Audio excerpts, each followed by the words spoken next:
y no lo vamos a Dale, tolerar. perfecto. Sí.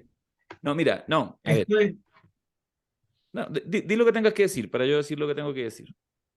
dale. No, no, es que viernes es el sábado es mi cumpleaños, ¿viste? Ah, vamos. Y estaba, y estaba justo impartiendo las invitaciones para mi cumpleaños. No estaba para la Y no nos celebración. invitaste a nosotros, eso No es ha lo peor del llegado. asunto. No, es que Sí. todavía a usted va a llegar con el boleto de avión, que todavía no explicaba. Eso Sub- espero, eso espero. Subestimas nuestro amor. Si a mí me llega la invitación, lo primero que haré, abriré algunas de esas Ah, páginas, bueno. viajar, Ah, despegar y veremos algún pasaje económico bueno, para llegar a Río de ah, Janeiro bueno. No, vía no, sí Nueva que Delhi. está. Voy a mandar en el grupo entonces Ya, de Vaca sí, Atolada, ¿viste? sí, muy bien. Oye, a ver, yo quiero decir lo siguiente, antes de empezar, o sea, ya Tu empezamos, pizza. ya empezamos, esto queda, ustedes saben que Mm. queda. Primero, el señor Eduardo Balán, este es el capítulo de inauguración, deberíamos estar todos aquí peinados y todo. Y el señor Balán, en sus múltiples actividades por la cultura y vida comunitaria, tuvo una reunión en Buenos Aires, en el Parlamento, malditos diputados lo citaron. Entonces va en este rato que estamos grabando esto y no tenemos otra opción que grabarlo ahora, miércoles 12 lo vamos a estrenar hoy mismo, y está arriba de un tren, para que lo sepa la gente de Latinoamérica, yendo desde el centro de Buenos Aires al conurbano, a San Miguel, es lejos, es un tren, es una ciudad gigante, casi un país, y por lo tanto no está en condiciones de Regimiento contarse. quinto. Sí, sí, claro. Y por lo tanto vamos a ver si algún rato más aparece. Pero así es la cosa, la vaca atolada está más atolada que nunca, así que partimos. Eso es lo primero. Y lo segundo, antes de darle la bienvenida, Santini, te conozco, eres un tipo hiperconectado, eres un tipo siempre con muchas cosas y además ahora estás en responsabilidades grandes, así que te prohíbo que mires tu teléfono móvil, tu teléfono celular mientras dure la vaca atolada. Dale, ya lo desconecté. Lo puso en modo avión. Exacto, muy bien, muy Modo bien. avión. Ahí ahora ya no puedo más con él. Ya. Bienvenidos, ¿cómo estás Mario? ¿Cómo estás Alexandre? ¿Cómo andan? Bien, bien, tranquilo. Bueno, trabajando mucho como siempre, igual moviéndome, pero tranquilo. Ya, Tiempo para estar y digerir cosas. ya. Está ahí en La Paz en este rato. En este momento estoy en La Paz, sí. Ya, perfecto. ¿Y Santini estás Aquí en... a 3600. Uf, altura. ¿Y Santini? Yo bien, acá hablando de Río de Janeiro, con una iluminación rara y estoy como que cambiando de casa, así que estoy en este momento ahí siendo de transición. Ya, Pero bien, bien ya. feliz de estar acá eh, en este estreno oficial de La Vaca Atolada. Sí. Es un estreno oficial un poco mentiroso, porque en realidad ya nos juntamos a conversar, creo que fue una vez en diciembre, otra vez en enero. Están a disposición, mucha gente lo ha visto, tuvo buenos comentarios. Fueron básicamente esos comentarios los que nos tomaron la decisión de sencillamente juntarnos. Ya lo saben, y si no lo saben, les decimos, con Mario, con Alexandre, con Eduardo y yo nos conocemos hace varios años, hemos estado en muchos lugares compartiendo cosas bellas, bonitas, interesantes, intensas. Y nos parecía que era, nos parecía, vamos, ustedes evaluarán, que es quizás un cuarteto de buenos amigos que podríamos semana a semana, quincenalmente en rigor, ir comentando algunas de las cosas que pasan o no pasan en nuestra América Latina, no necesariamente en específico en nuestros países, puede ser cosas que nos provoca conversar y sentimos, y así nos han hecho sentir muchos de ustedes, que esa conversación puede ser útil también para abrir otras conversaciones. Yo lo digo desde mi lugar, desde Chile, que a veces nos cuesta tanto, no solo en términos geográficos, sino mentales, traspasar la cordillera de los Andes, que parece que nos aísla a veces mucho de América Latina, que para mí es una doble necesidad poder juntarnos. Así que nada, muchas gracias por estar acá, por aceptar esta invitación. A ver si Eduardo aparece en algún rato y si no será en el próximo Vaca Atolada, porque al menos asumimos un compromiso de estar este año conversando y conversando. Eso. No, pero ¿sabes qué, Darío? Este de Eduardo llegar retrasado, llegar después, es casi como una característica intrínseca del personaje, ¿no? O sea, creo que hace todo el sentido que en el episodio del estreno él esté retrasado, esté en un tren y algo va a suceder. esto me hace recordar la anécdota, Mario seguro se va a recordar, o sea, cuando muchos de nosotros nos juntamos por primera vez, el primer Congreso Latinoamericano de Cultura Viva en La Paz, en 2013, que va a ser 10 años ahora, y Eduardo llevó como que 2 días, 3 días para llegar al Congreso. Era uno de los organizadores, pero vino con su caravana, con su carromato, con su micro. Atravesando miles de historias, pero llegó. Sí, sí, Demorado, pero llegó. sí, Y sí. llegó como héroe. Así también llegará Exacto. posiblemente a la vaca atolada. Sí, sí, la llegada fue épica. Así que estamos acá, seguimos la conversación y seguro podemos esperar que en algún momento puede ser que llegue ahí una llegada épica de Eduardo Balán. Así es el personaje, el tipo. Voy a dejar anotado acá que en la próxima edición, en 2 semanas más, le vamos a pedir a Eduardo, llegue o no llegue hoy, que parta contando en primera persona cómo fue esa, más que se van a cumplir 10 años, como tú dices, esa caravana desde la Argentina hasta La Paz, hasta el Alto, con ese bus destartalado que se quedó en pana muchas veces y que efectivamente llegó con un retraso no de minutos ni de horas, sino de días, pero llegó. Está muy bien, se lo vamos a Yo pedir. quería comentar otra cosita a partir de lo que decías, Darío, de esta medio barrera natural de la cordillera de los Andes de cara a Chile, decías. Hay unas investigaciones fantásticas de, no sé si conocen a Juan Van Kessel. Eh, Él muchos años trabajó allí en el norte chileno y hace unas investigaciones muy lindas sobre para lo que significa en términos de simbólico de horizonte,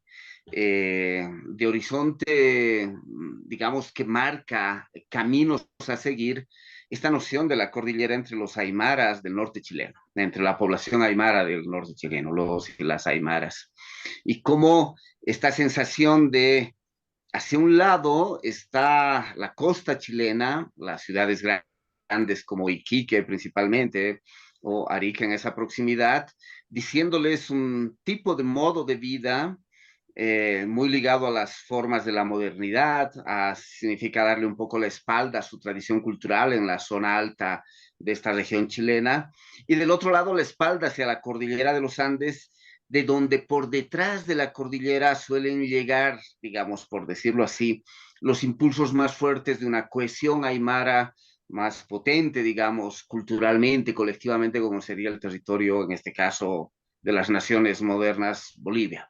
Y esta suerte de vivencia en esos dos horizontes de la población aymara del norte chileno, siempre me parece una metáfora fantástica en el entorno de esta cordillera de los Andes y la costa en Chile.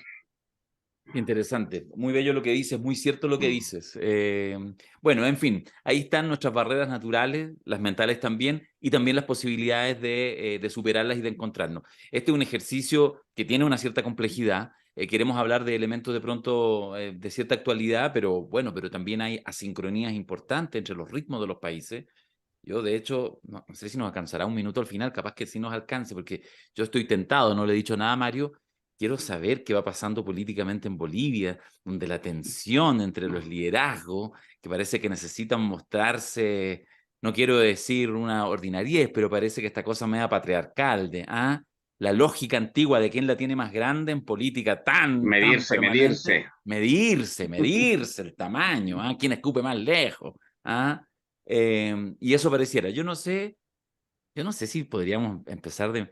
Yo no sé si antes de partir con alguna provocación que yo quiero hacerle, Mario, tú nos puedes contar un poquito cómo están las cosas en Bolivia. Eh, Complicadas, complicadas porque dos de los factores claves para que, digamos, el gobierno del movimiento al socialismo, con todas sus contradicciones, se sostenga desde el año 2006 en Bolivia, con ese breve lapso en el entorno del golpe del año 2019, de la interrupción democrática en el país, se ha basado básicamente en dos elementos centrales, una suerte de estabilidad política, es decir, generar a la gente un ambiente político estable a través de la perspectiva de gobierno de un país de un partido que pudo generar una forma de gestión de gobierno, y segundo, una estabilidad económica. También que generó en estos años una noción de crecimiento de la economía, mecanismos de redistribución, puedes discutir la base extractivista de ese modelo, sus pocas rupturas con el modelo neoliberal, pero logró una lógica más o menos redistributiva y mejorar los accesos en base a una estabilidad económica de cara al continente, que nos colocó una suerte de imagen referencial de un manejo de la macroeconomía. Ambas cosas se están tambaleando, y se están tambaleando en gran parte por procesos internos. En términos económicos, estamos viviendo como la explosión. En varios lugares se está empezando a romperse elementos de esa estabilidad macroeconómica, que no voy a entrar en detalle, como era un minutito nomás, pero empieza a generar un ambiente de incertidumbre económica que no habíamos vivido los últimos 14, 15 años en este país. Y lo segundo es las disputas de tendencias en el movimiento al socialismo, que va por los liderazgos del movimiento al socialismo: Evo Morales, el presidente Luis Arce Catacora, el vicepresidente David Choquehuanca, una reaparición de Álvaro García Linera en el escenario público generando opinión. Entonces hay una suerte de disputa que también está cruzado por lógicas tremendamente patriarcales en términos de las disputas de esos liderazgos, de medirse, de calibrarse, etcétera, etcétera, pero que también muestran una de las cosas que es muy fuerte en el manejo del Estado, es decir, finalmente los partidos en el ejercicio del manejo del Estado también funcionan como maquinarias de distribución de empleo, de acceso de empleo. Y entonces funcionan en este sentido como estructuras que permiten a sectores disputar esta posibilidad de generar ingresos.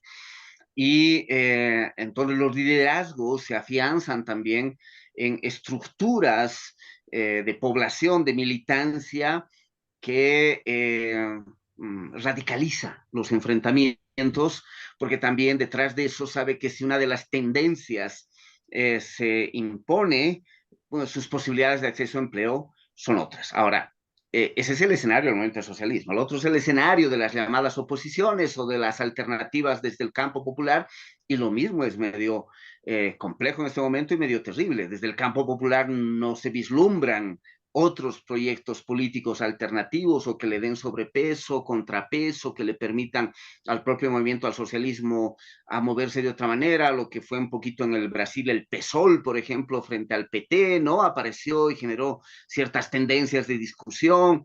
En el campo de las izquierdas, en Bolivia no aparece eso, tampoco aparece desde las organizaciones sociales, que fueron la base social de esos movimientos, por lo menos las grandes organizaciones sociales, y en la oposición lo mismo, una tremenda fragmentación, capturados por lógicas tremendamente conservadoras de la derecha, pero inclusive en esas lógicas de la derecha, unas lógicas también de enfrentamientos y de disputas y de cálculos, quién agarra este conflicto al nivel del MAS para capitalizarlo en sus propios liderazgos, entonces también sus propias medidas, medirse también estas formas prácticas muy patriarcales de la forma de la política en los sectores de oposición. Entonces está un ambiente enrarecido en Bolivia y necesitaremos unas semanas y unos meses para que eso se vaya aclarando y ver cómo decanta. En noticia absolutamente en desarrollo, yo creo que nos importa mucho, justamente por la estabilidad que ha mostrado el proceso boliviano. Aparece uno a distancia, lo mira así rápidamente y dice, ¿de verdad van a pelear por esto? Pero bueno, seguramente que subyacen también otros elementos de contenido que habrá que ir evaluando. Oye, y me aprovecho porque esto ni lo habíamos comentado, que es una de las gracias de estas instancias de podcast, que en realidad uno no prepara mucho nada, sino que lo que surge. No puedo evitar, hace un par de días atrás, esta semana, se cumplieron los 100 días, que generalmente es como un encuadre que a la prensa le encanta, y yo no escapo a eso, los 100 días del gobierno de Lula. Y Alexandre, tú que eres en fondo un observador participante, muy inquieto, muy intenso, hay que decirlo, lo puedo decir en este espacio, que incluso en el proceso de preparación para la asunción de Lula antes del 1 de enero, estuviste en varias reuniones participando, tuviste que viajar a Brasilia, participaste, me acuerdo, te vi en reuniones hasta con el vicepresidente electo en ese minuto, etcétera, y estás en responsabilidades, no en el riñón del gobierno, pero tienes una mirada probablemente privilegiada. ¿Cómo has visto, con las luces y sombras que siempre hay en cualquier proceso, y en un proceso tan complejo de la llegada de Lula post-Bolsonaro, cómo ha sido? ¿Qué nos podéis contar de lo que ha pasado en estos primeros 100 días con Lula en el gobierno?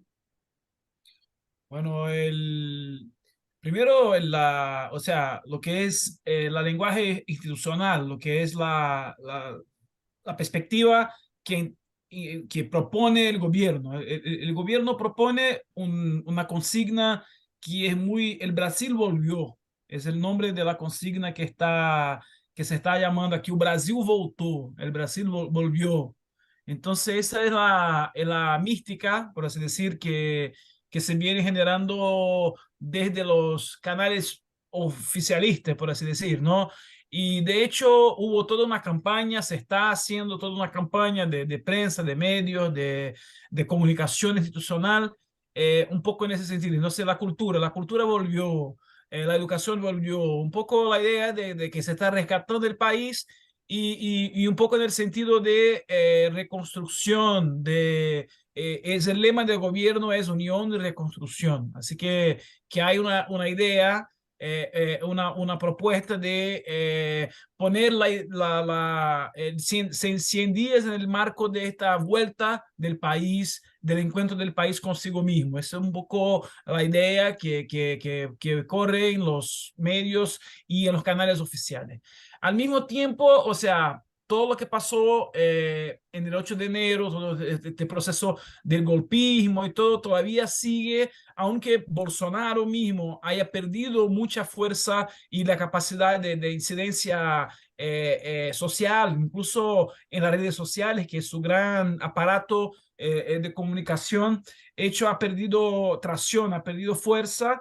Y claro, porque no está como presidente, tenía su capacidad como presidente de creación de hechos mediáticos todos los días, eso ha perdido, pero como decir, el clima de polarización política se mueve particularmente al Congreso Nacional. El Congreso Nacional hoy, la Cámara de Diputados, el Senado y todo, es la gran arena, es el gran espacio de pelea y de polarización política. O sea, todas las semanas se están convocando a los ministros, a los líderes del gobierno a ponerlos en comisiones públicas, en audiencias, en plenario, donde hay mucho ataque, mucha confrontación del gobierno. ¿Sí? Lula por ahora todavía, Lula está en China en este momento, se fue a ver la vaca china, la vaca atolada de China y hacer ahí es una visita de Estado en China, es una visita que está una comitiva de parlamentarios, de ministros, de líderes empresariales, o sea, es una muy importante visita y agenda de Lula a China como conformar ahí un eje estratégico o sea, diplomacia en alto nivel, ¿no? Sí, Con el gobierno chino. Pero más bien la agenda, lo que se está poniendo en este momento es intentar, todavía los 100 días son el tiempo que el gobierno tiene para, por así decirlo, una luna de miel con la sociedad. Después de los 100 días, creo que las demandas, los reclamos van a ponerse más, pero el cuadro de polarización social y política sigue muy fuerte con enfoque ahí en este escenario del Congreso Nacional. yo les quiero, para conversar en el rato que vamos a estar acá en La Vaca Atolada, algún día contaremos la historia del nombre, eh, pero es una bella historia, es un origen bueno, es un origen bailantero, pero bueno. Por ahí alguien que nos escuchó, cuando vio el nombre, escribió por interno y preguntó, dijo, ¿acaso van a grabar desde tal lugar? O sea, lo sabía todo. Algún día grabaremos desde el lugar. Yo les quiero poner un pie forzado, porque sé que puede servir, pero me lo permito porque es una arbitrariedad, porque estamos hablando de lo que va pasando en nuestros países, cada uno tiene distintos procesos, distintos momentos. Hay fenómenos, allá voy, quiero ir a hablar de un fenómeno que probablemente es un fenómeno que traspasa fronteras, pero que por supuesto tiene temporalidades distintas, a veces es más intenso en un país, después baja, después vuelve a subir, etc. Pero en Chile es muy intenso. De hecho, yo creo que llevamos, yo diría un mes de una intensidad, por supuesto un proceso, pero un mes de una intensidad. Y si ustedes me apuran, la última semana ha sido de una intensidad gigantesca. Y que tiene que ver con este gran tema en letras doradas, propongo, que es la seguridad ciudadana, la sensación de inseguridad de la gente creciente, que muchas veces pasa, aquí en Chile estamos en ese proceso, pero así sin freno, por ahora casi sin freno, sin ninguna capacidad, ni del gobierno, un gobierno de izquierda, ni de las organizaciones sociales, ni de la organización comunitaria, ni de las fuerzas políticas más progresistas, menos reaccionarias, a poner un atajo efectivo, porque lo que hay es que ha habido un proceso muy intenso en las últimas semanas incluso de la aprobación de una ley que entrega más facultades a las policías. De hecho, ustedes se van a reír quizá o se van a abismar del nombre, es para una legítima defensa privilegiada. O sea, no basta con el concepto de la legítima defensa, que es válido en cualquier contexto para civiles y policías, sino que la policía tendrá una legítima defensa privilegiada. Tiene una mayor legítima defensa, es decir, puede hacer defensa sin tener que responder mucho después las condiciones que lo hicieron, por ejemplo, utilizar su armamento de servicio. Bueno, no los voy a aburrir con el detalle, pero lo que a mí me interesa, fíjate, creo que, espero que les sirva a quienes lo van a estar escuchando en Argentina, en Perú, en Bolivia, en Brasil, en Guatemala, en cualquier parte de este podcast, pero estoy pensando en la gente que nos va a escuchar desde Chile, que yo creo que necesitamos tener una mirada que ustedes nos pudieran aportar. ¿Cómo lo ven? ¿Cómo han sido también los procesos en Brasil, en Bolivia, en este caso? ¿Cómo lo hemos visto también en el continente? De la irrupción. Esto no es nuevo, pero me da la sensación de que cada vez es más intenso, que de vez en cuando el clima de la sociedad se vuelca y pareciera que el principal tema de las sociedades son la inseguridad. Y por lo tanto, hay discursos evidentemente más facilistas, más simplones, que más bien dicen, bueno, si hay un problema de inseguridad, más policía y todo el paquete completo, más cámaras, más cárceles, más penas, etcétera, etcétera. ¿Cómo uno sale de esa trampa mortal? Cuando además la propia ciudadanía terminó con esto, lo que uno ve en Chile es que nosotros, se los comento como resumen, hemos analizado bastante en estos días que lo que vemos es una degradación democrática, una degradación, un avance autoritario, pero tomado de la mano, abrazado de mayorías. Yo creo que las cosas que han sucedido estas últimas semanas en Chile, en términos de esta legislación, debe contar fácilmente con el 80% de aprobación de la gente. O sea, es decir, pasa el filtro de las mayorías. No sé si pasa el filtro de las democracias, que pareciera que uno diría que deberían ser sinónimos, no lo sé.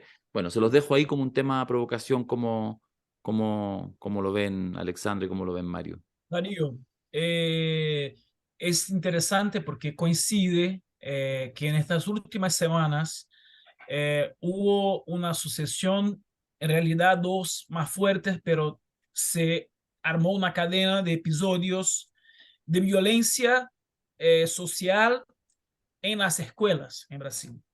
Hubo dos episodios muy así, que fueron como extremos y los más también como sensibles, que fue una escuela de São Paulo, un joven, un pibe de 13, 14 años, como que ha golpeado hasta matar una maestra de sus 60 años. Y el chico de 13 años ingresó a la clase y la golpeó y tiene cámaras de video. Entonces el episodio circuló en las redes, la golpeó hasta a matar. Y esta señora era como ya jubilada, había trabajado toda la vida y se ha jubilado y volvió a dar clases como maestra porque era su sueño de vida. Su vocación. Y esta Claro. señora, es su vocación, y esta señora se murió así. Y 2 semanas después, un otro episodio en Blumenau, que está en Santa Catarina, el sur del país, en una escuela primaria de niños pequeños, donde ingresó un tipo, un hombre, y le ha batido a plomazo, a tiros de bala, como 3, 4 niños y niñas de la escuela. Sí, eso fue una chacina en una escuela. En común estaba que este chico de 13, 14 años y este señor, este hombre, este asesino que entró en la escuela, tenían ligaciones con grupos de WhatsApp, comunidades virtuales de extrema derecha. O sea, la relación entre violencia política y violencia social.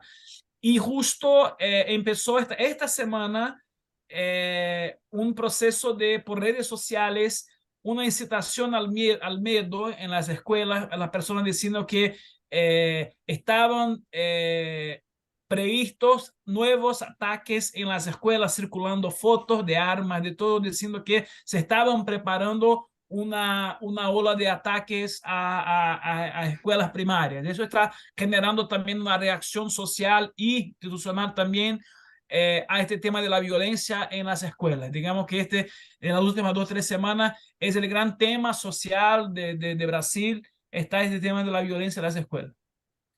Y quiero llamar y llamar la atención para esta relación entre violencia social y violencia política también. Yo quisiera retomar algunas cosas que me parecen claves así en términos del continente.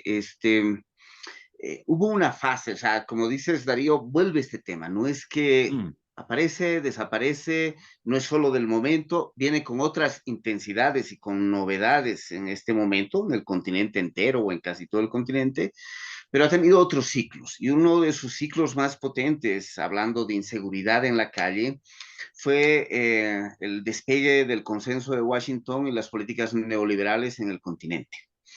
Recordemos que las políticas neoliberales generaron un impacto muy fuerte sobre el empleo, ¿no? Al liberalizar las formas del empleo y del trabajo, se produjo en la primera fase de las políticas neoliberales en gran parte de nuestros países, un nivel de desempleo altísimo que fue llevado, voy a decirlo así, a lo que en ese momento se catalogaba como economías de la informalidad.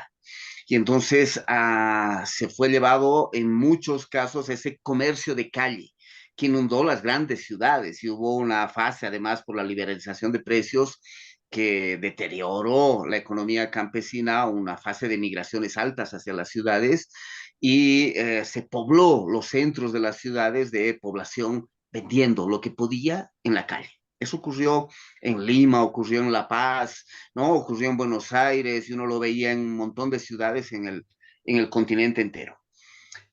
Ahí se sostuvo muy fuertemente un discurso ligado al tema de la inseguridad y la necesidad de limpiar las calles, porque las calles se habían vuelto un territorio inseguro.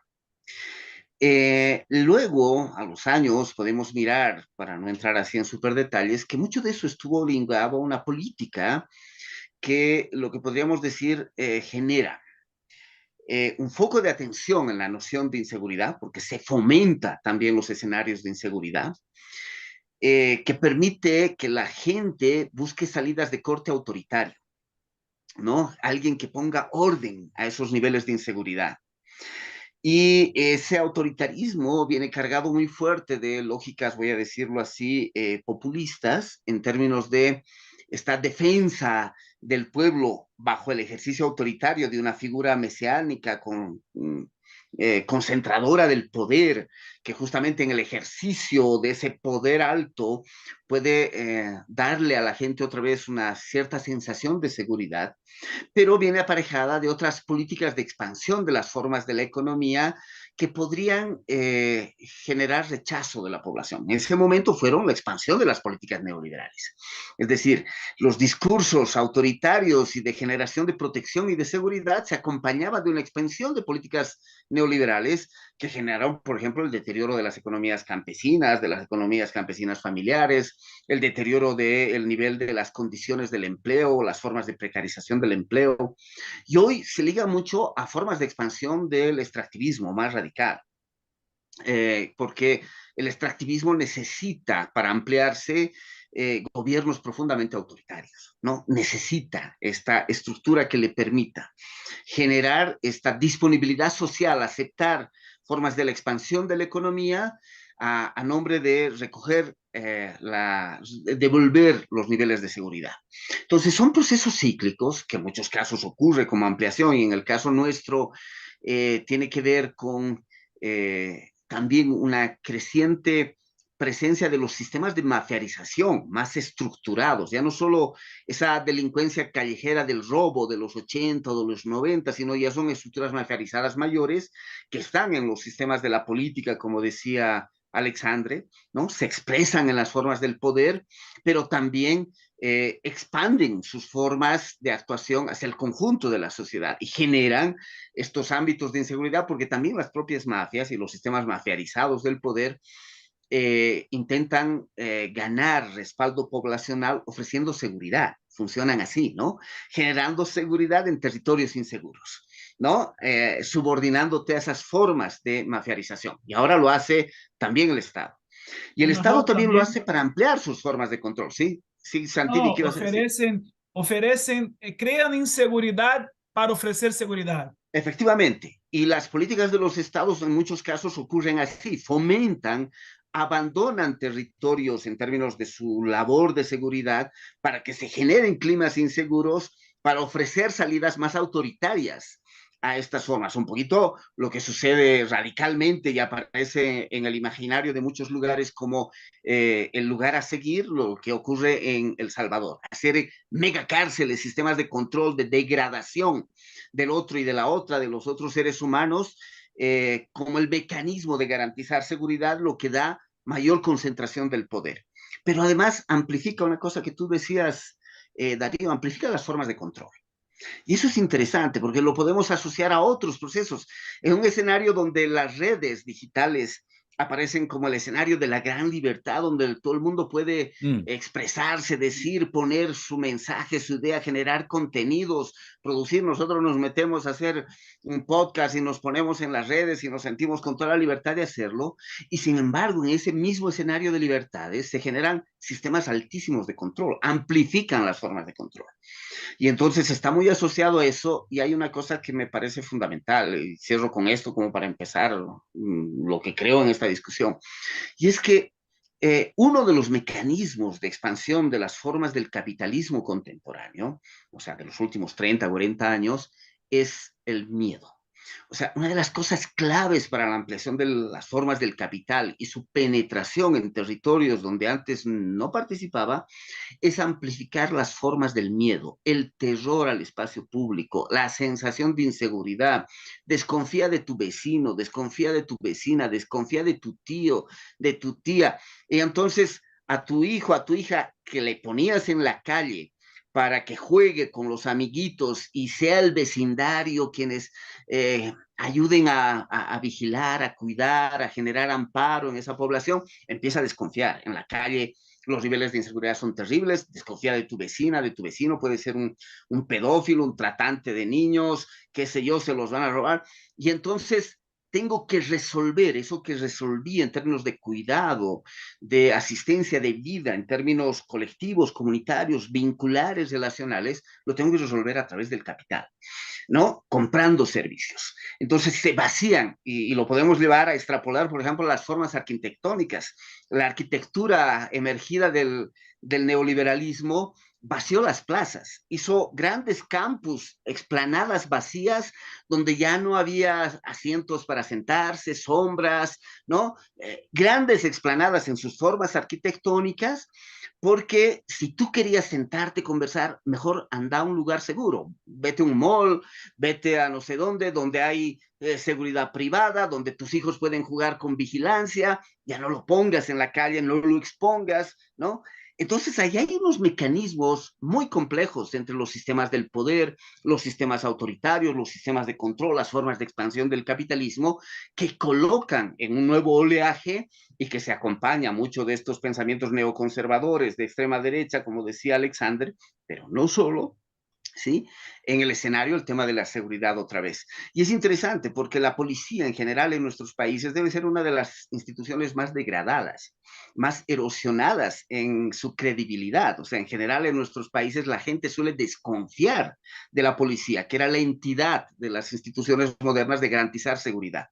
Y sin embargo, la salida refuerza los mecanismos policiales, o sea, los radicaliza aún más para terminar aplaudiéndolos. Y eso es una paradoja de estos procesos que desde mi punto de vista expresan un poco este ambiente en el que estamos viviendo en el mundo y que no queda por fuera de estos mecanismos de polarización social, política que contaba Alexander hace un momento. Respecto a eso, pensando en Brasil y pensando en el minuto cuando llega Bolsonaro, ¿tú dirías que el factor, estaba pensando en este rato, no me queda tan claro, si fue un factor esencial en el triunfo de la elección de Jair Bolsonaro, el tema, digamos, del debate sobre la seguridad pública, o más bien se jugó en un cierto hastío de los gobiernos del PT? ¿Cómo dirías que eso juega? Porque en general lo que uno ve, por ejemplo, acá en Chile, es que yo diría que hay como casi una línea recta que nos lleva a gobiernos de corte, o sea, que nos va a llevar probablemente, si no hay un cambio de tendencia, ¿no? O sea, si no hay un cambio de tendencia, vamos así derecho, y solamente la duda es cuál de los distintos liderazgos de lo que uno puede llamar medio genéricamente ultraderecha. Yo siempre insisto en esta, hay una ultraderecha que es más específica, que es ideológica, que uno podría decir que es la derecha que se ubica a la derecha de la derecha. Hasta hay una derecha así como democrática, clásica, siglo XX, y de repente hay una más intensa, pero también hay una ultraderecha que más bien está en los lugares como de la apolítica y que por lo tanto descree que viene esos liderazgos muchas veces desde fuera de la política, un empresario, no sé qué, y entonces en realidad descree de toda la política, supuestamente la izquierda y la derecha, y tiene una oferta muy simple, pero que finalmente cuando uno, más allá de cuál sea el discurso, cuando uno la pasa por el escáner, en realidad son políticas más bien de corte medio fascistoide, de ultraderecha también. Entonces, pero distingo. Vuelvo a la pregunta. En la erupción de Jair Bolsonaro, en lo que deja instalado, el tema de la seguridad que pide el ciudadano día a día, ¿tú dirías que fue una variable importante en su triunfo, en su ascensión, o no tanto? Sí, es una variable de su propia trayectoria, es una característica de su trayectoria como político también, o sea, este tema de las armas y de la seguridad, o sea, porque, bueno, Bolsonaro viene de formación militar, o sea, entonces más allá de que su tema siempre fue la nostalgia de la dictadura militar, su epíteto, su apodo es capitán, el capitán, ¿no? Entonces viene de esta extracción militar, pero su grupo político y su trayectoria como diputado, como liderazgo de un grupo político es conformado por policías, por gente que trabaja además en estos grupos paramilitares formados a partir de los extractos de la policía. Entonces viene de este mundo, de este universo, y una de sus grandes banderas políticas es la defensa eh, de la armamentización del pueblo, por así decir, o sea, de que la gente puede tener libre acceso a compra y venta de armas, un poco también como hacía el Trump, pero con un poco más de énfasis en eso, o sea, los coleccionadores de armas, las personas que utilizan para, o sea, para su defensa personal, o sea, el tema de poder utilizar armas en nombre de su defensa personal y que la izquierda quiere, o sea, con un pueblo sin armas, eso lo dice de manera muy explícita, que un pueblo sin armas es un pueblo sometido a una opresión. O sea, hay un poco en su trayectoria este discurso, que es algo muy interesante porque de alguna manera, o sea, en los 60, 70, nosotros teníamos las experiencias de las guerrillas armadas de la izquierda y hoy no tenemos un discurso de ultraderecha que justo dice que el pueblo tiene que armarse porque armarse es ser libre de alguna manera. Y esto está muy presente en el discurso de Bolsonaro y también es un incentivo, o sea, generar una situación social de inseguridad, o sea, apostar a una situación social de inseguridad y promover la seguridad a partir de esta actitud individual que es la persona armarse y poder ser libre. En el... Esto que dice, sí, sí, dale, dale, No, Darío, no, no, no, dale, por favor, Darío. Mario, por favor, por favor. No, digo, esto que dice Santini a mí me parece clave porque es una de las cosas que ocurre como modificaciones, pero también recoloca mucho de lo que venía del campo de las izquierdas, de lo popular, en un lugar de debate en el mundo contemporáneo. O sea, es un fenómeno muy cargado de pensamiento conservador, de eso que llamamos derechas, ultraderechas, ¿no? No esas derechas liberales más aristocráticas y democráticas, digamos, entre comillas, eh, pero también cruza dimensiones de los sectores populares e inclusive de lo que podríamos llamar el campo de las izquierdas. También las cruza. Efectivamente, es súper interesante esta modificación. Como dice Santini, en los 60, 70, en el escenario de las luchas guerrilleras, de la noción de que por la vía armada se podía generar las transformaciones radicales en la sociedad y la necesidad del control, entre comillas, del aparato represivo por el pueblo, la consigna de un pueblo armado era una consigna que venía desde los campos de las izquierdas, ¿no? Quitarle el monopolio del uso de las armas al Estado, para que sea el pueblo el que tenga la capacidad también de generar sus propios recursos de control de la represión, del control de las armas, del uso de la fuerza en las sociedades, como un mecanismo de garantizar la defensa de los intereses, entre comillas, de la patria y de los sectores populares. Y hoy estos discursos como el de Bolsonaro, el de Trump, se trastoca hacia la noción de la gente armada, el pueblo armado, pero una concepción bastante individual.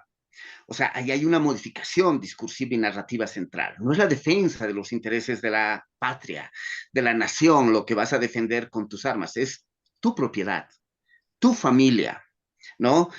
Los propios movimientos, por ejemplo, llamados pro vida, ¿no? En sus campañas anti, por ejemplo, un aborto seguro en nuestros países, se manejan bajo la consigna, con tus hijos no me metas, digo, ¿no? Con mis hijos no te metas, Con ¿no? mis hijos no Esa te es la metes. consigna. Sí. Porque es mi dimensión privada, mi dimensión familiar, ¿no? El recojo de mi dimensión última de mi individualidad y de mi privacidad como el lugar de la defensa central. Y eso modifica la noción de bien común en ese uso de la idea del pueblo armado. Y esto es interesante porque la consigna es la misma o muy parecida, pero la manera en que se estructura la visión de mundo, a dónde apunta esa construcción, es bastante diferente en términos opuestos, ¿no? Viene a la consolidación de la idea de la propiedad, del individuo, de la ruptura del bien común, de los lazos comunitarios. Por eso conversa también con esta sensación de inseguridad. Y no es casual, por ejemplo, voy a poner un ejemplo aquí de Bolivia, que en ese escenario vuelva a aparecer esta idea de todas estas mega empresas de producción cinematográfica del reimpulso a la noción del superhéroe o los superhéroes. Es decir, las personas individuales resolviendo los temas de seguridad de la gente. La gente cediendo su capacidad autónoma de comunidad para generar sus mecanismos de protección, de cuidado, a alguien en un lugar Uno. increíblemente superior, uno que me va a salvar y me va a cuidar.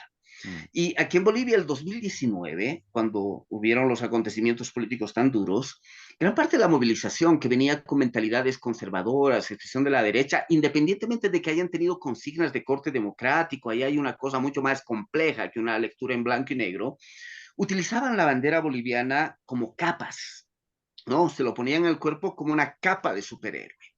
Y esto pegaba muy bien en las clases medias, donde las nociones de comunidad, de colectividad resolviendo el cuidado, están más disueltas y necesitas un corte de solución individual. Y entonces hasta en el imaginario del superhéroe aparecía con mucha fuerza y bajo eso, bajo esa estructura se aceptaba mecanismos de altísimo control, mecanismos de cuidado. A ver, muéstrame tu documento de identidad, vives en este barrio, no puedes transitar por aquí, grupos de WhatsApp para los sistemas de control, aparece alguien sospechoso con cara de indio en este barrio, entonces hay que ir a vigilar porque puede ser un infiltrado y no sé qué. O sea, los mecanismos fascistas entrecruzados por mecanismos de clase, de racialización de los ejercicios de dominación, y como decía Darío, hoy en muchos de nuestros países un discurso de este tipo, ligado a generar seguridad con más autoritarismo, con más control, con mayor concentración del poder,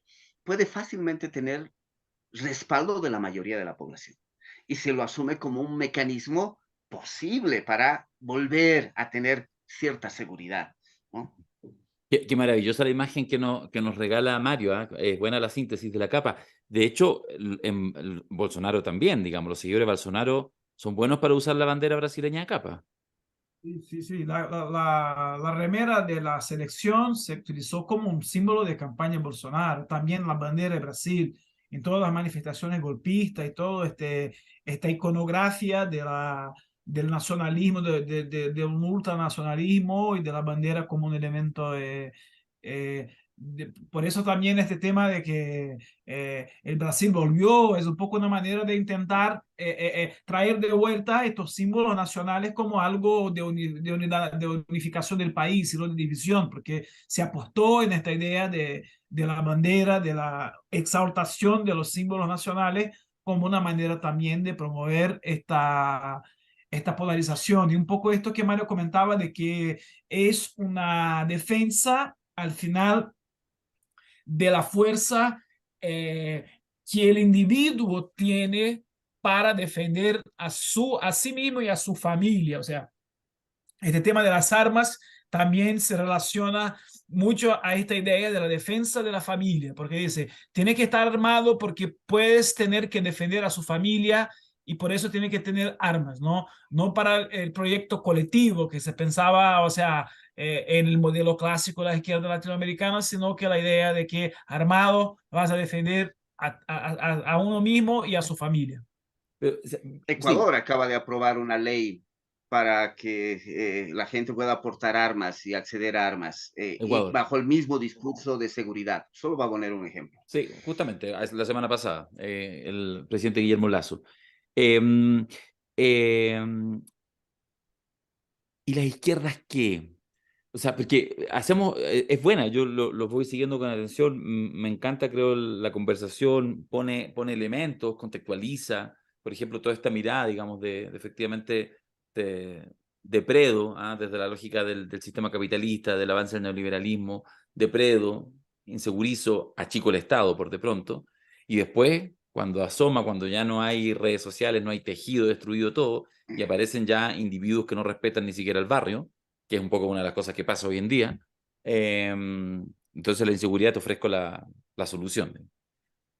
Bueno, pero el tema es dónde hay un espacio, y ahí es donde están los espacios de autocrítica también que uno pudiera hacerse de las diversas izquierdas, los pensamientos más alternativos, más de corte, porque, claro, porque yo creo que hay ciertas caricaturas, pero que, bueno, están basadas en algo que le hacen sentido a la gente.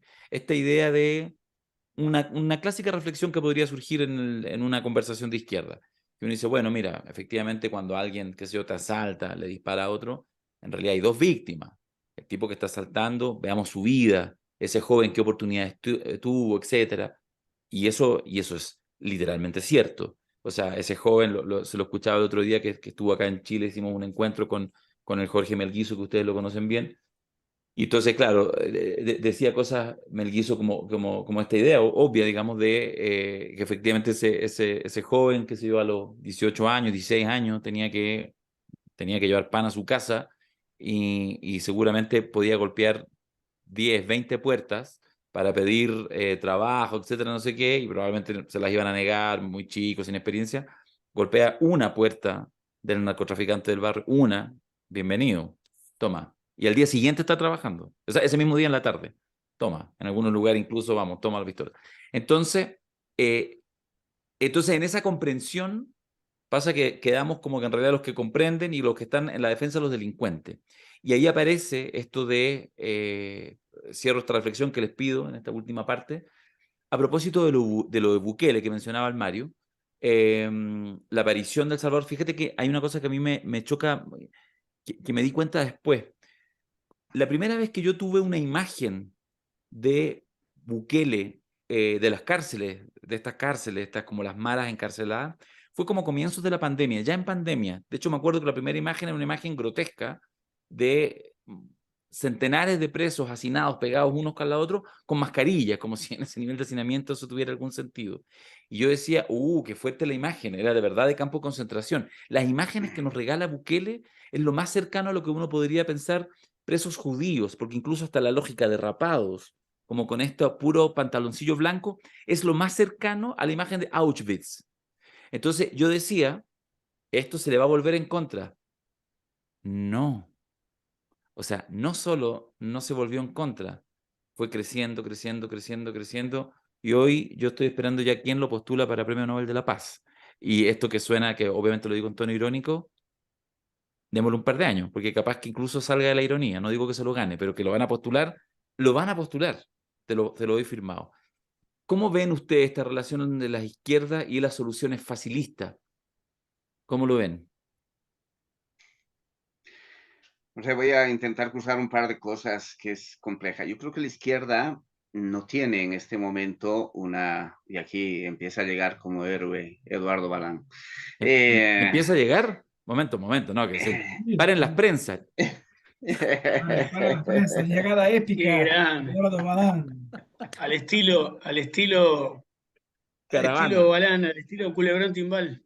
Sí, pues. Perdón. No, Te queremos, tuvimos, hermano, te queremos. tuvimos, tuvimos un día terrible hoy. Hubo acá paro de transportes acá en Argentina y una movilización grande de la CTA, está todo. Y nos agarró en el medio de un par de reuniones. Bueno, todo dado vuelta. Estamos, estamos en Perdón. los temas de inseguridad, estamos ahora entrándole a Bukele muy cortito y el Mario nos va a compartir una reflexión a ver si te enganchas y te tiras con alguna cosa. Perfecto. Una cosa que decía es que las izquierdas, la gente que viene de las izquierdas, no tiene mucha respuesta frente al tema. Efectivamente, como dices Darío, tiene una respuesta analítica, estructural, y efectivamente el tema es estructural, el tema es mucho más complejo, tiene que ver con el empleo, con la accesibilidad de la gente, ¿no? La satisfacción de sus necesidades, etcétera, etcétera. Pero la izquierda tiene dificultades porque también la izquierda fue constituida mentalmente, voy a decirlo así, a partir de sistemas de control. Los excesos de delegación del poder hacia los sectores populares les suelen generar desconfianza. Recordarán, volviendo a los ejemplos del neoliberalismo, cómo los partidos de izquierda se batían en tremendas pugnas por el control de los sindicatos o las de las dirigencias universitarias, porque eso le permitía un acceso a recursos, a institucionalidad, al despliegue del discurso partidario. Y entonces, mucha gente que viene de las izquierdas tiene dificultades luego en el manejo del Estado, en la gestión del Estado, de una cosa que Eduardo suele aquí siempre insistir cuando nos encontramos, esta suerte, hay que confiar en el pueblo, hay que permitir que el pueblo gestione sus propias formas, voy a ser reiterativo, de la gestión de la vida, que incluye las formas del cuidado, las formas del amparo, de la protección, ¿no? Y mucho de eso del amparo, del cuidado en la sabiduría popular pasa por volver a reocupar más bien el espacio público. La calle, la plaza ocupada, utilizada, vivida, convivida, ofrece mejor seguridad que la calle vaciada y que resuelves por la vía de la compra del mercado, cuando ponía los ejemplos del cuidado de tus hijos, ¿no? Y entonces, las izquierdas, cuando llegan a los ejercicios del poder, les cuesta también aperturar política. Por eso fue fantástico que en Brasil apareciera una política de cultura viva comunitaria liderizada por un partido de izquierda, ¿no? Porque le devolvía este protagonismo y esta confianza a lo que emerge desde la diversidad compleja de los sectores populares, que pueden incluir posiciones críticas con ese gobierno. Y entonces, lograr esa modificación en la mentalidad de la política no es tan sencillo. Y entonces las izquierdas se tienden a repetir y vuelven a ser protectoras de cierta institucionalidad clásica. Y es interesante, porque a eso le podríamos ligar en parte la salida de estas expresiones de nuevos liderazgos de las derechas, emergidas como outsiders, es decir, críticos del sistema. Entonces aparece hoy la derecha, que era un campo de las izquierdas antes, críticos con la institucionalidad, con el sistema, ¿no? Con sus formas de salud, de educación, ¿no? Sus formas de protección. Entonces son críticos con el sistema hoy y sectores de la izquierda aparecen como defensores de esas institucionalidades. Y ahí la izquierda, desde mi perspectiva, o las izquierdas, no tienen una suficiente respuesta frente a este fenómeno que está cruzado por muchos factores y que necesitan una lectura más contemporánea de lo que sucede, que pasa, como decía, desde las redes digitales, la construcción cultural, los procesos de mafiarización, los sistemas de expansión del capital, los mecanismos neoconservadores, ¿no? Hay un entrecruzamiento muy complejo que genera estos ambientes de inseguridad y de salidas autoritarias. Eduardo, que que Señor. siempre ha estado, digamos, tiene una vida, una trayectoria, siempre en el campo popular, muy ligado también a más a las pedagogías, a los espacios, es decir, de aprendizaje, formales e informales, de chicos jóvenes, en contexto de vulnerabilidad, como usualmente se llama. O sea, es decir, estás ahí. Entonces, la conversación que hemos hecho todo este rato, nos quedan 10 minutos de podcast, pero por eso me interesa muy bien que puedas entroncar, porque de alguna manera lo que hemos estado debatiendo en este rato es este jaque, a ratos jaque mate, que pone, un poco lo que decía Mario, las derechas, incluso agarrando un cierto hálito a lo que el día de ayer podían ser las demandas o las impugnaciones de la izquierda, del campo popular. Entonces, ¿cómo el tema de la inseguridad se ha transformado en un talón de Aquiles, que ya no es un talón, es una pierna completa de Aquiles, si es que no medio cuerpo, que tienen los pensamientos progresistas, más de avanzada, más de izquierda, y que están en jaque, insisto, porque en realidad no logran, pareciera, entregar respuestas coherentes para los vastos sectores de la ciudadanía respecto a los temas de inseguridad que vivimos. ¿Cómo tú esta tensión la vives, la has vivido, independiente, que hablábamos también, que son temas que emergen, que a veces están muy intensos, después pasan, pero después vuelven a subir, querido Eduardo? Bueno, sí, bueno, primero que nada, no les vuelvo a pedir disculpas porque aprecio mucho el espacio este y la verdad que siempre es un placer, así que me dio mucha bronca no poder llegar a tiempo. Pero bueno, yo hice los deberes que nos planteó nuestro coordinador y, y respecto de concretamente del tema Bukele, consulté a amigos, a organizaciones de El Salvador, ¿no? Y bueno, me encontré con unas respuestas bastante provocadoras, ¿no? Porque concretamente no, si bien me hacen referencia a la complejidad de toda la situación de las maras y del pandillaje, ¿no? Nosotros tuvimos no sé si lo mencionaron Mario y Santini, No, pero estuvimos en el Congreso, el segundo Congreso de Cultura Viva Comunitaria Latinoamericano fue en El Salvador. 2015. Y yo, 2015, exacto. Y yo recuerdo bastante bien el clima cuando nos tocaba salir por ahí. Una cosa era estar en el edificio, sesionando, trabajando, que yo, y otra cosa es cuando había que salir a la calle y todos los recaudos que se tomaban por el ambiente de violencia y de situaciones de violencia que podía haber. Este, y también en esos días aprendimos mucho acerca de en qué medida la historia, no solo de El Salvador, sino de Guatemala y de Honduras, están un poquito atravesadas por el tema de la violencia como elemento casi constitutivo en los últimos 50 años de un montón de experiencias políticas, ¿no?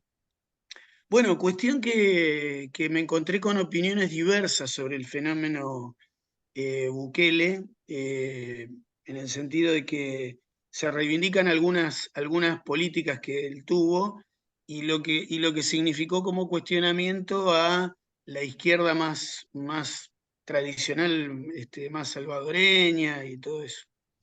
Pero así que bueno, da para seguirlo hablando. De todas maneras, el espectáculo que uno ve en las redes es repugnante, ¿no? Un Estado democrático no anda difundiendo esas imágenes ni haciendo publicidad respecto de eso, creo yo.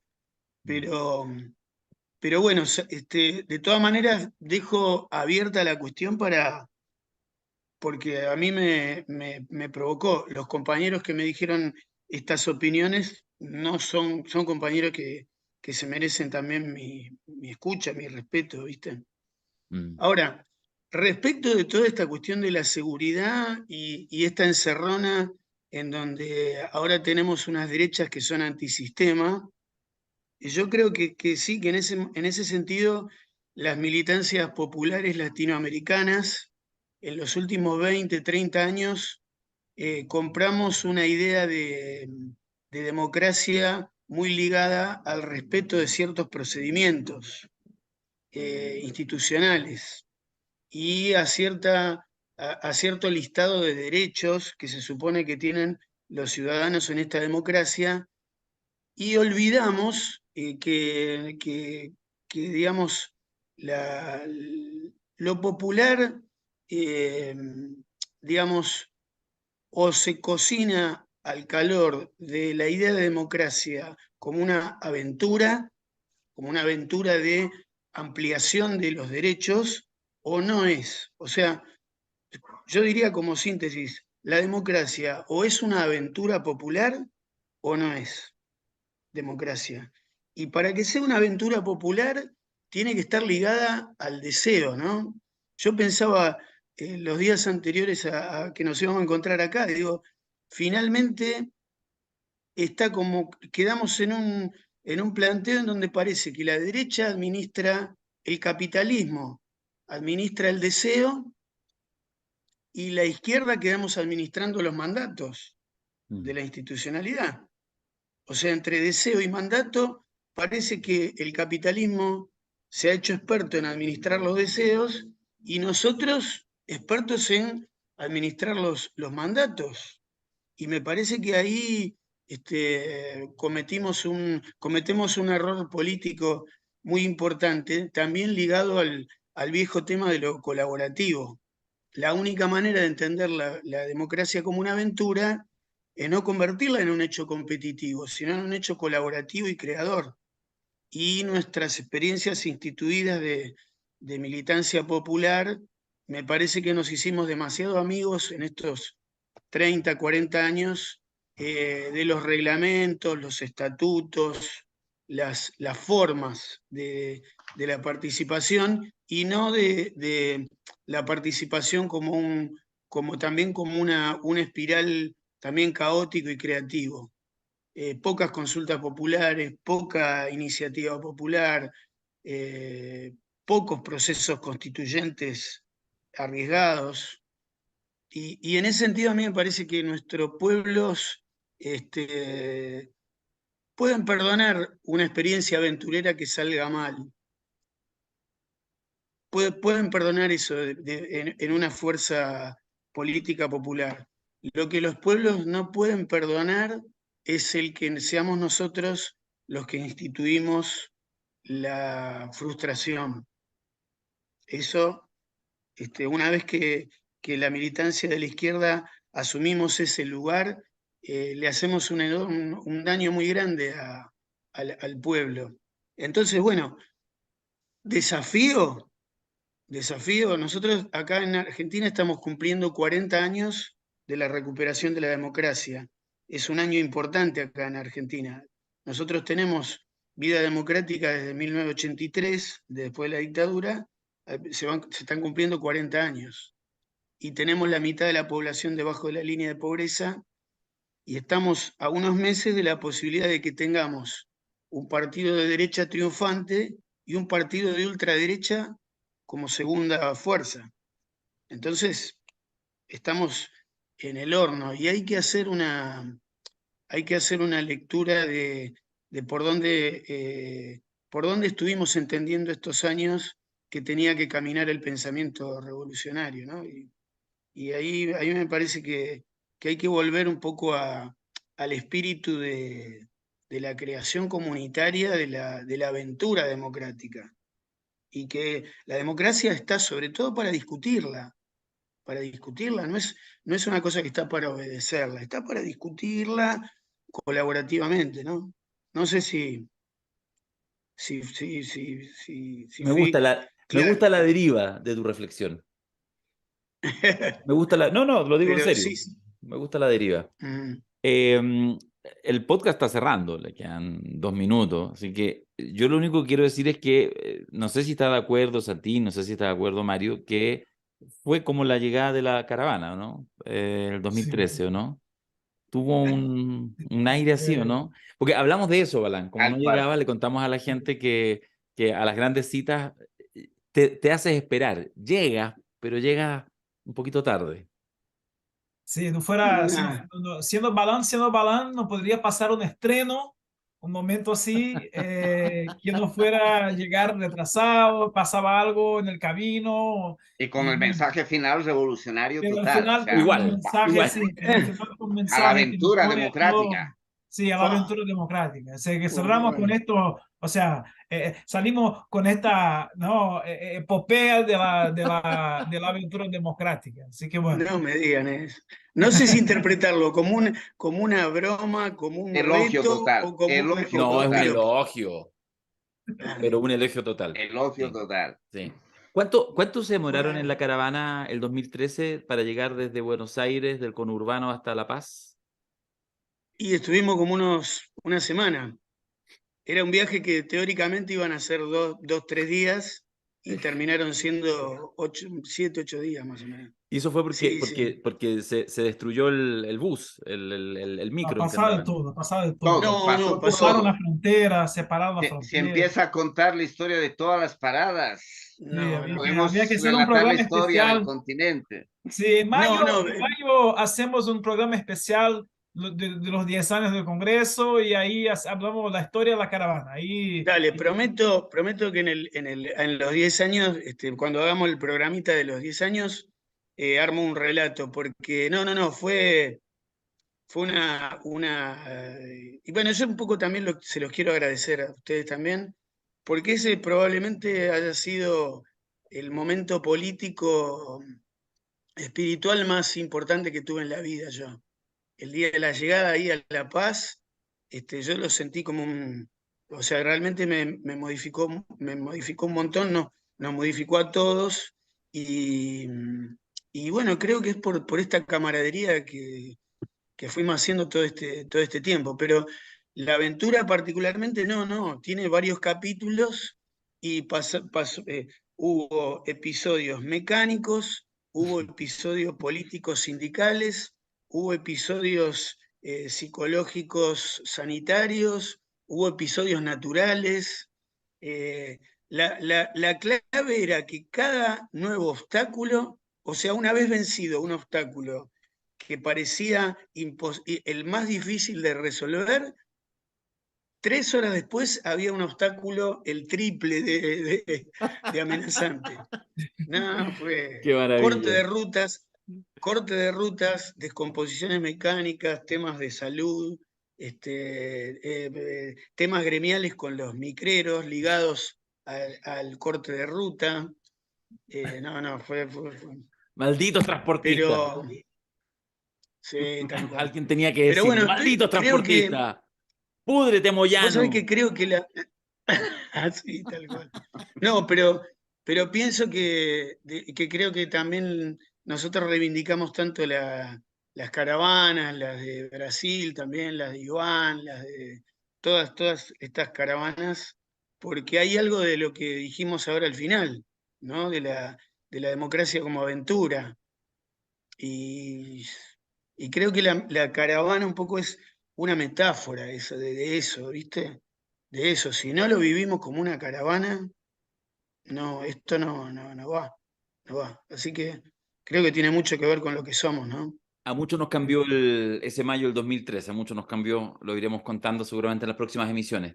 Gracias Mario, gracias Alexandre, gracias Eduardo, gracias a ustedes también por estar escuchando y compartiendo este podcast nuevo. Si es primera vez que lo escuchan, hay 2 capítulos que le pusimos capítulos pilotos que están también por ahí, los pueden encontrar en YouTube, en Spotify y nos encontramos en 2 semanas más, ojalá los 4 desde el comienzo. Un beso para ustedes, vale, chao querido, nos vemos. nos Chao, vemos. chao. Chao, chao. Los Chao, quiero chao. mucho. Igual. Disculpen. No, ¿qué tanto?